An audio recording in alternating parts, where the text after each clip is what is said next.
لما نيجي نتكلم عن خياراتنا الموجودة للحلول شنو؟ فأنا قبل ما أجاوب على السؤال ده داير أجاوب يعني على السؤال اللي قبله، السؤال اللي إحنا بيطرح علينا كثير جدا وإحنا يمكن بيكون طوالي شايفينه سؤال غريب وعجيب، إنه هل أنت مع الحرب ولا ضد الحرب؟ أنا بالنسبة لي ده أغرب سؤال في الكوكب، يعني هل أنت مع الحرب أو ضد الحرب؟ إحنا لا نملك رفاهية الاختيار، لا نملك رفاهية أصلا إنه إحنا مع الحرب أو ضد الحرب. إحنا صحينا من النوم لقينا الحرب جوا بيوتنا مش جات جنبنا، الحرب دي لقيناها دخلت جوا بيوتنا، فإحنا ما كنا بنملك خيار في بداية الحرب إنه إحنا نكون مع الحرب أو ضدها، اتفرضت علينا. الخيار الثاني إنه حسي إحنا مع إيقاف الحرب ولا ما مع إيقاف الحرب. الحقيقة إنه إحنا بنحلم باليوم التقيف والحرب، يعني أنا متأكدة تماما ما في مواطن سوداني ما متضرر ضرر بليغ. الحرب دي دخلت جوا اللحم الحي بتاع المواطنين السودانيين، كلنا متضررين من الحرب. لكن السؤال ما انه يعني قصد انه هي تجيف دايرين تجيف حسي دي امنياتنا، لكن هل ده الواقع؟ مشكلتنا احنا شويه شعب عاطفي، فمرات يعني بنخلط الامور بين الحاجه اللي احنا متمنينها والواقع اللي عندنا. هل الحرب تجيف والجنجويد قاعدين؟ هو ده المفروض يكون ده الشرط الاساسي اللي بنتكلم فيه على الحل. ما في حل اساسا ممكن يشمل وجود الجنجويد كوجود عسكري، وجود اقتصادي، وجود سياسي.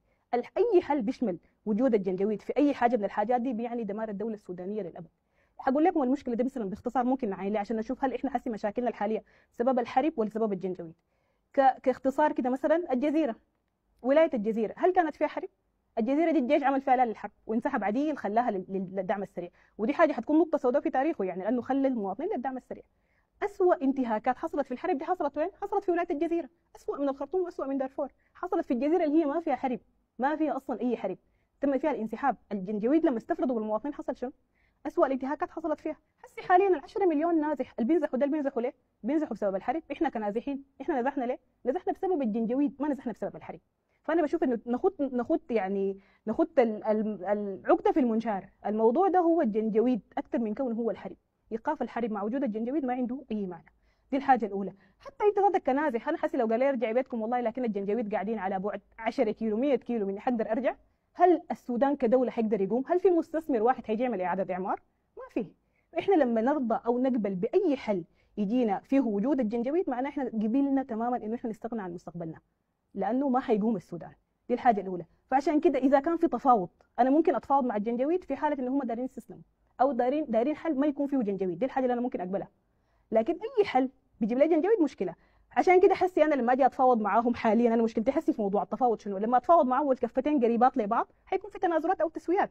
هل احنا ممكن نتنازل عن شنو للجنجويد؟ طيب شنو هي مطالبهم؟ الجنجويد ده لما بيطلعوا بيقولوا والله يا اخي احنا 56 دوله 56 والكيزان وشنو الفلول، هل دي مطالب؟ اي جهه تمردت في السودان، اي زول اتمرد قبل كده كان عنده مطالب تنميه وتهميش وغيره، لكن هم ما عندهم مطالب. مطالبهم يا السرقه والشفشفه والسلطه والحاجات دي. زول جاي يسرق خيراتك حتساوموا على شنو؟ شنو المساومه اللي كده احنا ممكن نقدمها لهم؟ ما في. فهي دي المشكله.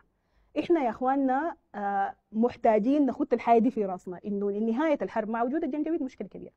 دي الحاجه الاولى. الحاجه الثانيه، هل الجنجويد هم قوه عسكريه لا تقهر عشان كده احنا محتاجين نستسلم لهم؟ يعني هل هم قوه عسكريه نقنع انه خلاص والله احنا مجبورين على الحل ده؟ لا. حسي لو راجعنا شفنا التاريخ بتاع الحرب دي، كل المدن الكبيره اللي دخلوها الجنجويد دخلوها بعد انسحاب، سواء كانت مدني سواء كانت سنجة، حتى نيالا اي قاتلوا فيها الجيش بشرف، لكن في الاخير الذخيره انتهت. ودي ذاته سؤال يعني يوجه لقياده الجيش، كيف الذخيره تنتهي في مدينه مهمه زي نيالا؟ فكل المدن الكبيره اللي هم استولوا عليها بشنو؟ استولوا عليها بانسحاب. ما في مدينه كبيره هم دخلوها بالقوه عشان تقول لي والله احنا ما عندنا طريقه نغلبهم. الحرب دي موقف الحل فيها ومعطل كل الحاجات الحاصله فيها هي اسباب سياسيه ما اسباب عسكريه. ما في استحاله للحسم العسكري، في مشاكل سياسيه حاصله. قياده الجيش ذاتها قاعده تلعب بينا سياسه، دايرين حل نص نص. يعني عمليات في مدرمان وقفت ليه؟ احنا بعد التقاء جيش الكرري وجيش المهندسين الناس قالت خلاص هيحصل انفتاح في مدرمان بعد تحرير الاذاعه. حصل شنو؟ شهور طويله عمليات بتتجمد ليه؟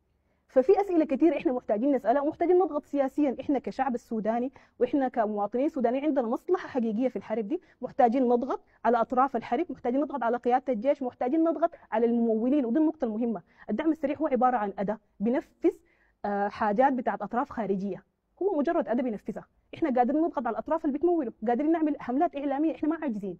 احنا قبل كده اشتغلنا بلو فور سودان، يعني كانت حاجه ضغطت على الانقلاب وضغطت على المجلس العسكري وقادرين نشتغلها ثاني. فانا يعني بوجه للناس كلهم انه احنا يا جماعه المفروض نطلع من خانه المتفرج لخانه الفعل. المفروض يكون في فعل مدني يوازي الخطوره. دي حرب وجوديه، المفروض يكون في فعل مدني يوازي خطوره الحاجه دي.